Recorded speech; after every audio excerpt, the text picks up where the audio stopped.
Estamos con Stefano Fumarulo, es consultor de la Comisión Parlamentaria Antimafia de Italia, ha estado participando en el Seminario Internacional de la Red por la Rendición de Cuentas. Ayer platicamos un poco con él antes de la inauguración de este seminario. Stefano, a ver, en tu conversación de hoy, en tu plática, dijiste algo que es importante, muy importante. Es decir, cuando dentro del mismo gobierno ocurre que se tapan entre ellos, ¿no? Como para no atender las peticiones o las demandas, ¿no? de la sociedad por transparencia, por rendición de cuentas, seguimos hablando de corrupción. O seguimos hablando de falta de transparencia o de falta de solucionar los problemas. Como dije durante la ponencia, no todo es penal. No todo es penal. Sí. O sea, la gente no tiene que esperar que necesariamente todo concluya en la cárcel. Absolutamente. Llevé el caso del alcalde de Roma, de la capital de Italia, que hace unos días, el jueves pasado, fue obligado a renunciar a su cargo, no por asuntos penales, por unos recibos que no pudo comprobar. A ver, en Italia, en los años pasados, y quizás también hoy en día, muchos ríen mejor, yo no río, cuando escuchamos de, por ejemplo, casos ocurridos en Alemania o en Inglaterra. En Alemania, un secretario del gobierno federal alemán renunció porque resultó que había copiado la tesis de doctorado. Sí. No es un delito y además habían pasado muchos años. Es una cuestión de ética, es una cuestión de responsabilidad política. No podemos pensar que los ciudadanos cumplan con todos los deberes y que luego haya ciudadanos más iguales de los demás. En las cortes italianas hay una escrita, dice la ley es igual para todos. Y en los años duros de corrupción muy fuerte, esa imagen fue corregida en varios periódicos por humoristas, pero humoristas inteligentes, diciendo, y para algunos es aún más igual. Eso es lo que debemos evitar.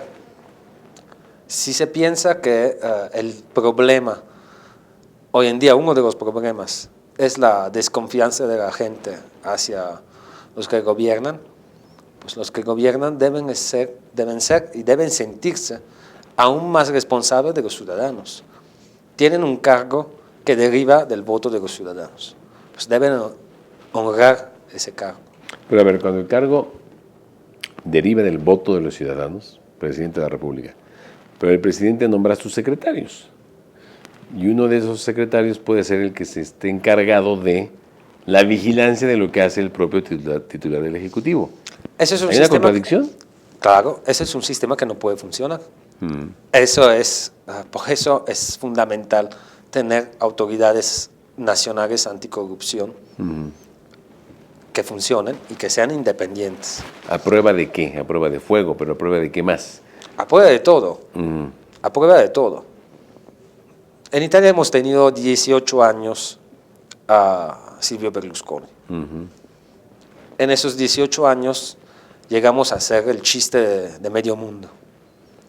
No sé si recuerdas las imágenes de Berlusconi haciendo los cuernos en la fotografía oficial del G8, o cuando llegó en Alemania para otra cumbre de los jefes de Estado y bajó de su coche oficial hablando al móvil y se ve la Angela Merkel, la canciller alemana, esperándolo, y él que seguía hablando al teléfono, a su móvil, y llegaban los demás jefes de Estado y todos se quedaban mirando a Berlusconi diciendo, pues, ¿qué pasa? ¿Con quién está hablando? Además tenemos la sospecha de con quién estaba hablando. ¿Con quién? Pues con una de sus muchachas amigas. No, porque además esas también son famosas, las fotos de su villa esa. Aquella. Absolutamente sí. Eso creó un sistema de desconfianza de la sociedad italiana. ¿Por qué soporta tanto la sociedad italiana? Yo siempre me Porque las eso. sociedades soportan. Ajá. La sociedad italiana soporta igual que la sociedad mexicana. Bueno, no, pero espérame, ese nivel de frivolidad, ¿no? Digo, yo creo que en México tal cual no existe, ¿eh? Afortunadamente. La sociedad mexicana Tiene otras cosas. resiste, de las que adolecemos, sí, pero- exactamente, resiste en otros temas. Pues lo de Berlusconi fue una estrategia que funcionó por unos años y que luego ya acabó de funcionar. No puedes quitar todos los artículos del Código Penal para los cuales estás bajo proceso. No puedes no tomar consecuencias políticas si tu brazo derecho y tu brazo izquierdo están condenados, uno por corrupción judicial y el otro por corrupción, por participación a una asociación de tipo mafia. La situación era esa. Logramos salir. Ahora, Berlusconi se metió con todos, es decir, con el Poder Judicial, con el Poder Legislativo, bueno, el mismo Claro. ¿no? Parlamento y tal, pero es que nadie lo paraba, parece que nadie lo paraba. Nadie lo pagaba hasta que sí se logró pagar. Hasta que un juez encontró, bueno, un fiscal encontró una línea de investigación que logró perseguir y el juez condenó a Berlusconi. Dime por qué es importante tipificar de otra manera el conflicto de interés. El conflicto de interés es fundamental porque es la puerta a la corrupción. Si no se define de manera precisa el conflicto de interés, lo que pasa es lo que ha pasado en Italia y lo que pasa en otros países del mundo. Berlusconi era dueño de las televisiones. No es necesario ser dueños, es suficiente ser buenos amigos. Exacto. Y controlar o presionar para controlar.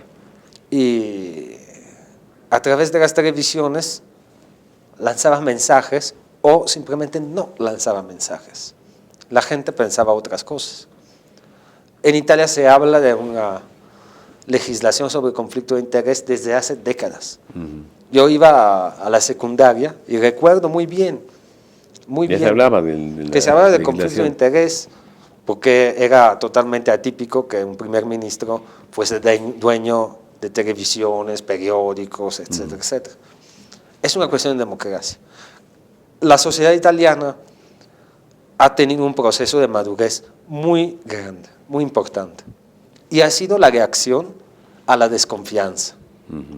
Por un lado se ha aumentado la desconfianza, por el otro lado la conciencia social de que algunas cosas ya no se pueden aceptar está en el DNA del pueblo italiano. Eso no significa solucionar todos los problemas, pero probablemente hace 10 años el alcalde de Roma nunca hubiera renunciado por la falta de comprobación de unos recibos de restaurante. Y si lo piensas, es algo increíble. Estamos hablando de cifras ridículas comparadas a las grandes cifras de la corrupción. Pero son señales importantes. Yo no tengo elementos para decir si el asunto de la Casa Blanca del presidente Enrique Peña Nieto tenía que terminar con otras consecuencias. Lo que sí sé como analista en estos temas es que un secretario de tu gobierno no puede ser el que controla. Y es una cuestión... ¿No puede ser el que controla la investigación? Sí, o que maneja el asunto a nivel político, a nivel administrativo. Es un daño a la imagen del mismo presidente. Si no estaba ningún tipo de responsabilidad. Y de actuación, de conflicto de interés o de actuación ilícita, pues que sea un órgano independiente a averiguarlo. Porque la averiguación de un órgano independiente fortalece a la persona que fue acusada de algo y que resulta no haber cometido ningún tipo de acto ilícito. Muchas veces ha pasado... A ver, ¿cuál fue la falla? La falla es haber nombrado a el secretario, digamos, a su pues a su empleado, pues, vamos a decirlo de esta manera, para que lo investigara. La falla es la falla de un sistema. Ajá. La falla es la falla de un sistema donde falta un órgano de anticorrupción independiente que maneja el tema de la corrupción y de la transparencia. Y de la tipificación del conflicto de interés. Obviamente. Muchas veces los políticos, por naturaleza humana, están preocupados de que quienes deberían controlarlos actúen de manera política. Yo no puedo imaginar, no puedo aceptar la idea de que un juez o un órgano independiente actúe de manera política. Puede pasar, pero hay estándares estrictos que se pueden aplicar. Hay manera de evitar estos riesgos. Y esto fortalecería, por un lado, el político, el representante institucional que no cometió el hecho por el cual está acusado. Por el otro lado, la sociedad confiaría más en un sistema institucional político, y esto no vale solamente para México, eso vale a nivel internacional, es para todo el mundo. Porque una de las frases más típicas que se dicen en Italia es, bueno, pues manejan y se controlan entre ellos. Son los mismos. Y nosotros no vamos a tener ninguna oportunidad de vivir en una sociedad que sea justa. Al final es esto, vivir en una sociedad justa. Vivir en una sociedad donde, ¿por qué Pepe Mujica ha sido un símbolo universal? Sí, latinoamericano y universal. Universal.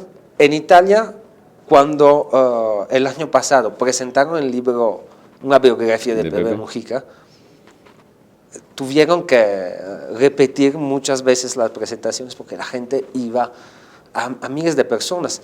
Y es una experiencia que pasaba en un estado que estaba a 20.000 kilómetros de distancia. Porque la gente quiere esto. Tenemos un papa que está pegando durísimo a la corrupción. Si haces una búsqueda por internet de las frases, de los discursos de este papa sobre corrupción, encuentras una cantidad increíble. En Italia el año pasado, cada 3 días denunciaba la corrupción.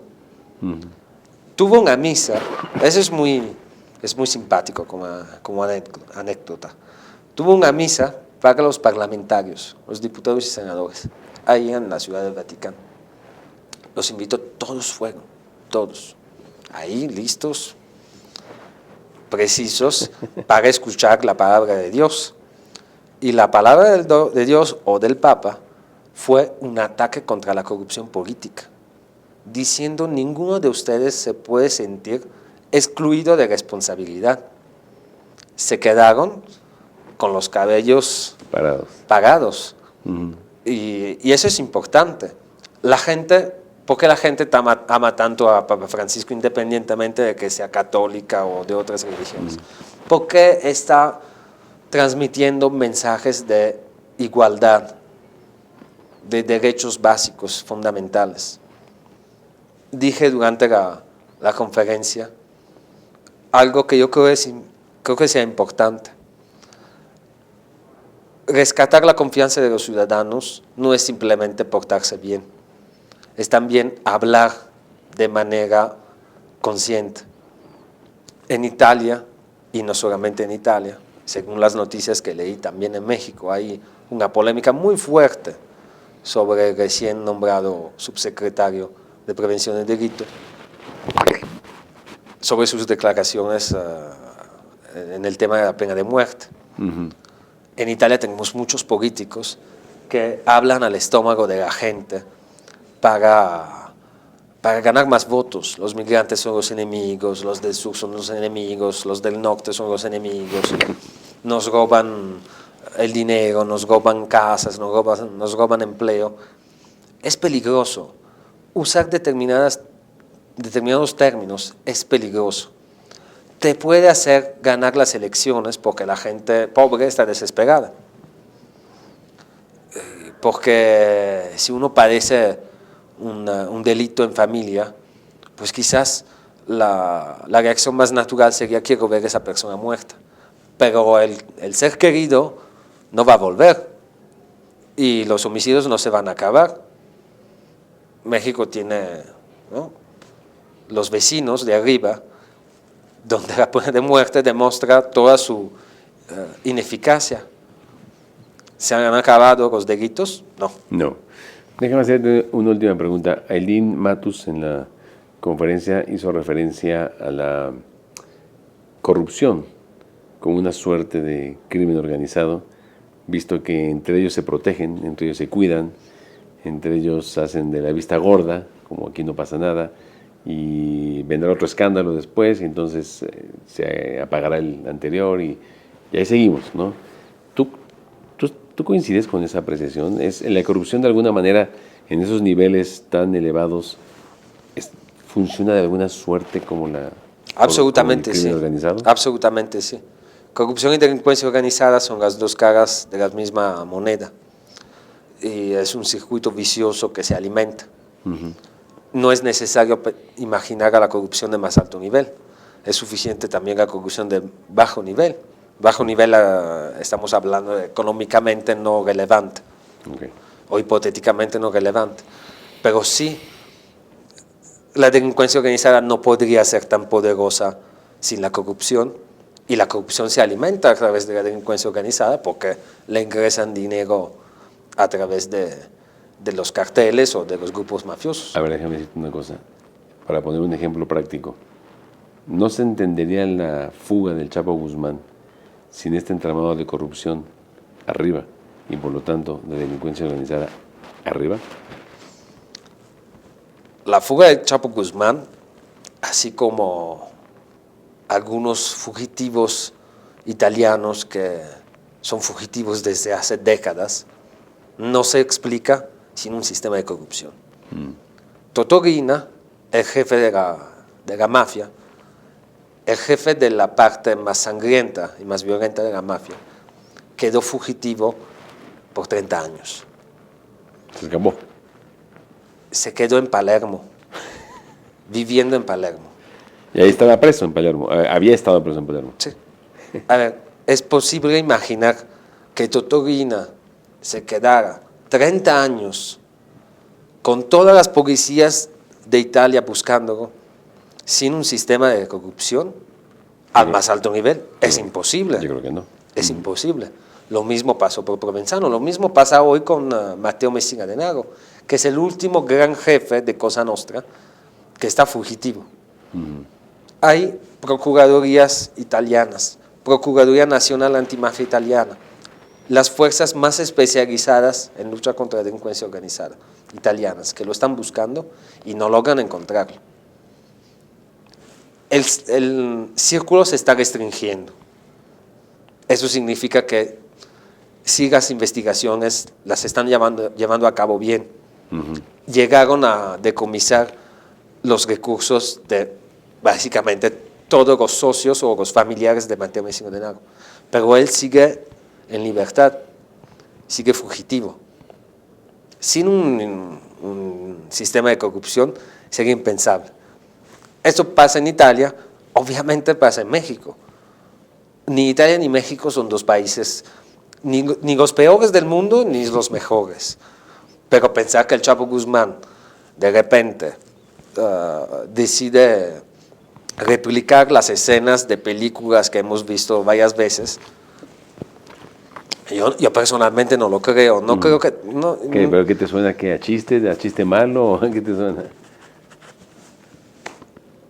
Si estuviéramos hablando de personas que no fueron mandantes de miles de homicidios directamente e indirectamente a través de sus negocios ilícitos, de otros miles de muertos en Italia, en México, en otros lugares del mundo, pues sería un chiste. Pero es un chiste malo, es un chiste muy malo, porque estamos hablando de personas que tienen responsabilidad sobre la muerte y el sufrimiento de muchísimos ciudadanos italianos o ciudadanos mexicanos.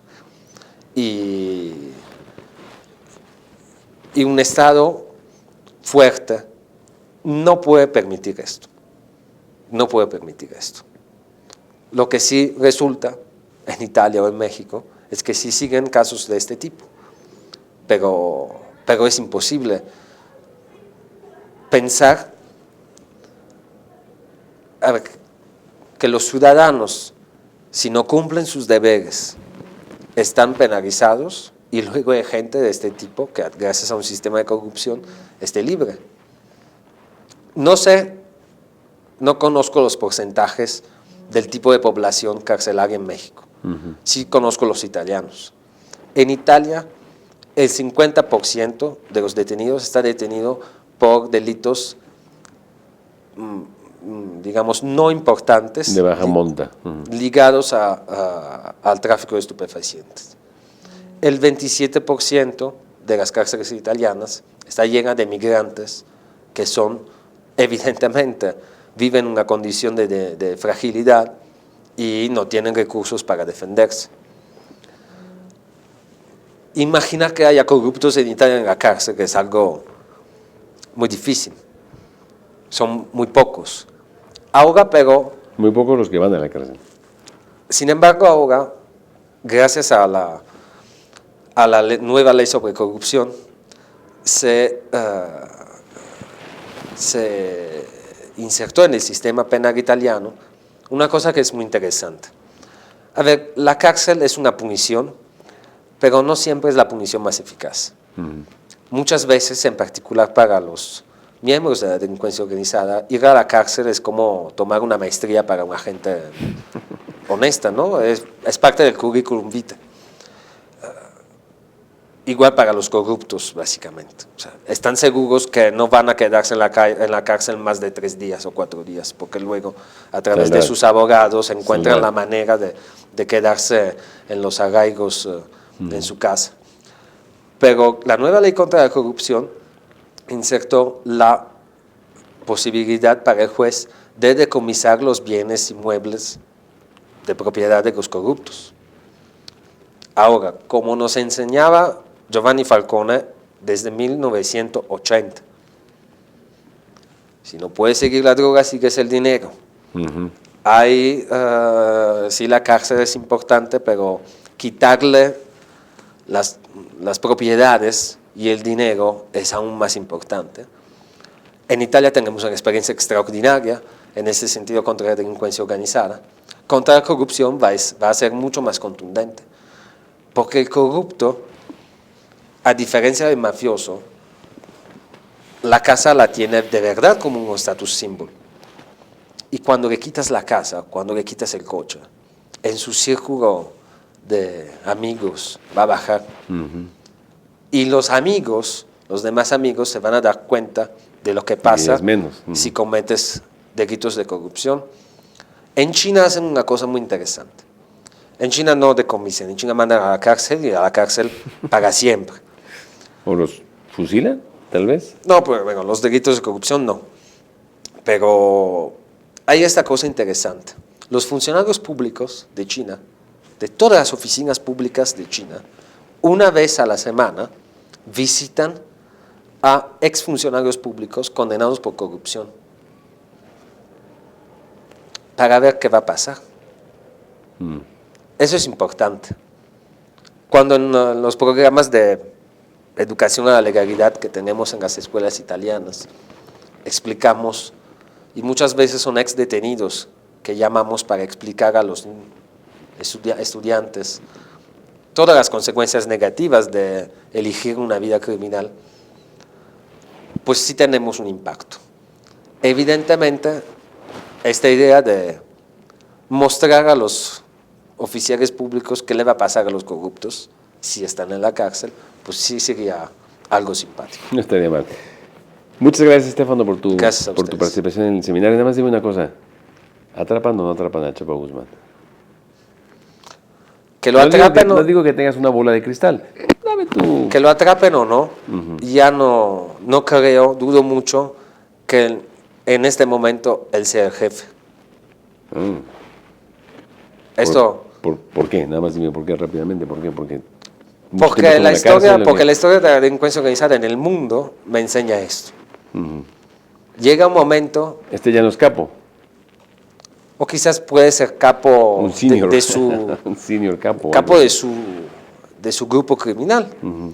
Pero hay niveles que van más arriba del Chapo Guzmán o de Totorina. Y son los niveles que le permitieron escaparse de la cárcel o quedarse fugitivo en su misma ciudad. Esos niveles donde hay mezclas de corrupción y delincuencia organizada y aparatos ilegales del Estado, donde Totorina o Mateo Messina Denaro o el Chapo Guzmán son pedinas, son hombres útiles en un dicho momento. Al final, quien elige la vida de la delincuencia organizada sabe muy bien que tiene un número de años máximo para vivir como jefes. Y después ya no. Después ya no. Después ya no. Así que... O sea, tú estás casi seguro de que el Chapo Guzmán está en su ocaso, en su última luna. A ver, si tienes que escapar de las policías de medio mundo, ¿cuánta libertad de acción tendrías? No, pero probablemente tampoco la tenía cuando estaba tan encumbrado, ¿sí? Yo veo a muchos jefes de la mafia de mi ciudad Nuevos. que siguen siendo llamados los jefes, pero ya no tienen ningún tipo de poder. Eso, en una paradoja, es aún más peligroso, porque cuando tienes una persona que buscar, pues tú sabes, la identificas, el jefe es él. Y cuando se crea un vacío, ahí no sabes quién se mete. Se podría meter cualquiera, uno más violento, uno más que piensa más antes de ordenar masacres, no sabes. Pero una cosa es cierta, que los jefes de la delincuencia organizada siempre tienen una duración de su vida criminal limitada. Estefano Fumarulo, muchísimas gracias por esta segunda conversación. Gracias. Estefano Fumarulo, aquí en la Red de la Rendición de Cuentas.